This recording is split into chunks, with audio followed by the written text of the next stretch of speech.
Okay, so the harsh reality facts are in that we do spend about 25 bucks or even a little more a week on our weekly groceries.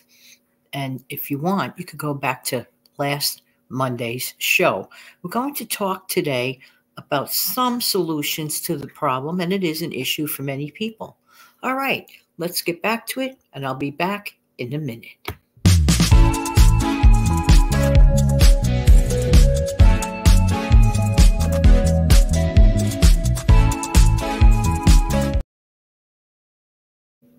Hey, I'm Jan. I really and truly love helping people to save money and more.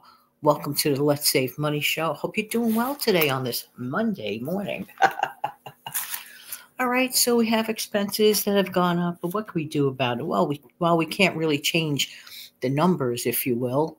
They're there, but what we could do is change our response to it, and that is always hopeful. And that is always a really good thing. All right, so on average, we're spending about $1,200 a year more for groceries. Because if you do the math, 25 bucks a week times 4 trips a month, the average person, that's $100 a month. You see where I'm going with that? All right, so let's figure out some solutions. Says number one, the most important thing we could do is know our numbers. And I know it sounds repetitive and it might sound boring, but there might be somebody out there listening who didn't even think about looking at their numbers or figured, well, it's just, it's not that important. Yes, it is. Yes, it is. Unless like, like you have this like sort of magical touch that everything you touch turns to gold, but most of us don't have that. All right, so it's really important, number one, to review your expenses. Do you know where your money goes? Really? Truly? I had to get used to it too at some point, a few decades back. And then I said, you know what? It only takes a few minutes. I'd like to know what is going on. That's the first step. Know your situation. Very important. Find out where things are leaking. A lot of us suffer from a leaky wallet kind of sort of syndrome where the money's just flying out magically. Where is it going? So next, we need to cut down or eliminate. That's a word some people don't want to hear. We need to cut down or eliminate unnecessary activities in the financial arena, unnecessary purchases. Do we make unnecessary purchases? And it always falls upon the same thing, the distinction between a want and a need. Oftentimes, I have told the story in the past when I was younger because I love carousels. I think they're just so cute. They're so beautiful. They're a work of art. But when I was much younger, I was in like either my late 20s or early 30s. Don't forget, I don't remember exactly the age that it was. But I saw this gorgeous like carousel, okay, in a store, like a replica model. It was like the size of something you'd put on your whole table. It was really big. And I really wanted it. And I kept saying to myself, but I need this carousel. I remember saying to people, didn't need the carousel.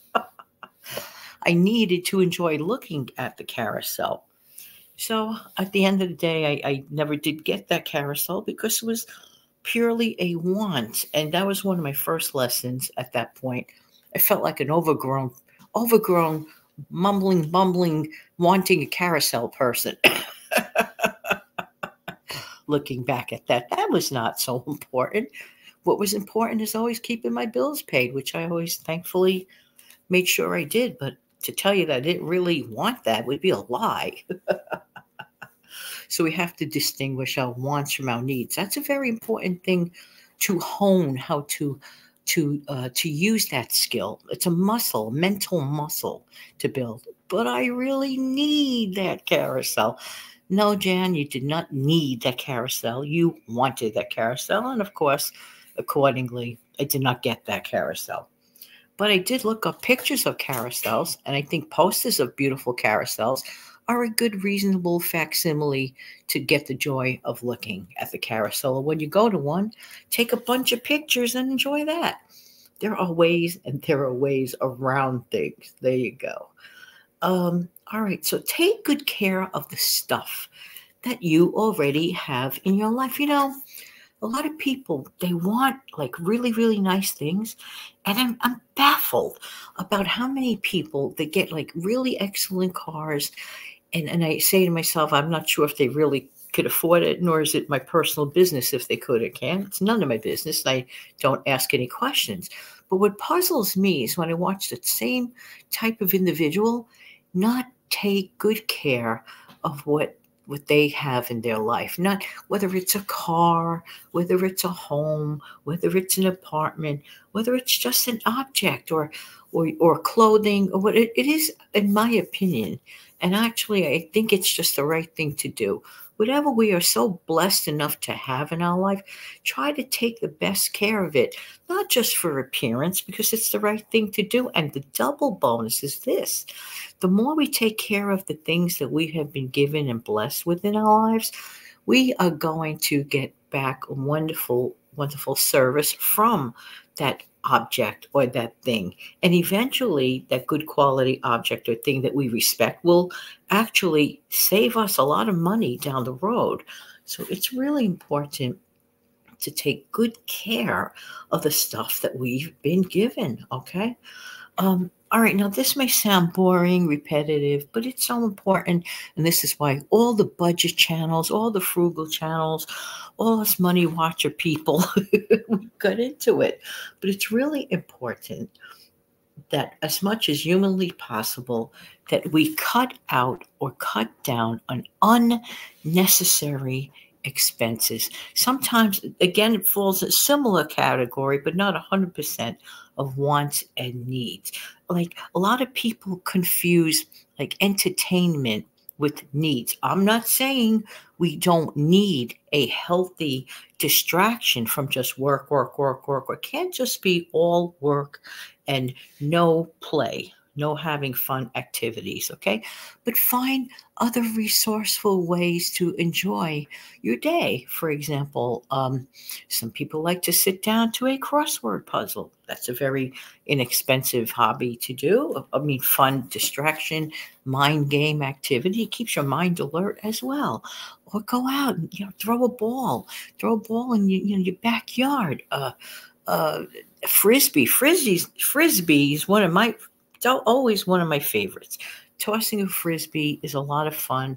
Does not require a ton of skill except in your wrist. You got to have good wrist action, in my opinion, when you throw, a flying frisbee. All these things, the initial investment is not that much money, and you got to get fun with it all the time. It just, some things are timeless.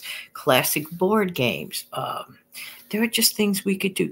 Take a walk, but maybe take a walk to a different place instead of the same old, same old. Some people get bored with the route that they're walking. And you know why? Why? Because they keep going to the same place all the time. Do something differently. Instead of walking uptown, maybe decide to walk further downtown. I'm just saying. You're looking at something different. Your whole perspective is of a fresh perspective. Exercise. Exercise costs you nothing. The exercise that's within your limit that your doctor says that you can do. Always remember that. So double check with your doctor.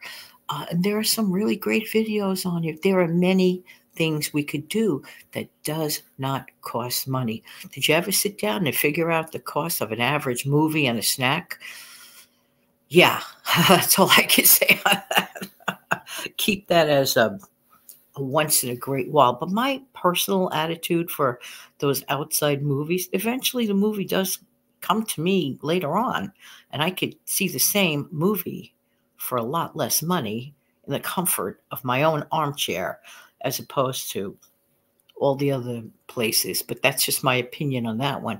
So there are things and there are things. I mean, sit down and analyze. Just take that minute. So we know what's been going on. Find ways to cut back $25 a week on expenses. And that will make up for the difference of the $25 or so increase. So if you could stick with this number, $25 every single week, and either cut it back or find ways to literally accrue it, or maybe take on a side hustle and make maybe make $100 or more a month. That will plug in that gap and it won't feel as badly as it could feel. All right. All right. Don't forget to come back in the future for some more money saving tips. And I really do appreciate every single one of you. Thank you for your time. Have a great day. Don't forget to click like, share, and subscribe to the channel. Without clicking like, this platform does not know that you like the contents. And if that's the case, why should I be here? Just saying, just saying. So if you like it, thank you very much. But you have to like it from your heart. Have a great day.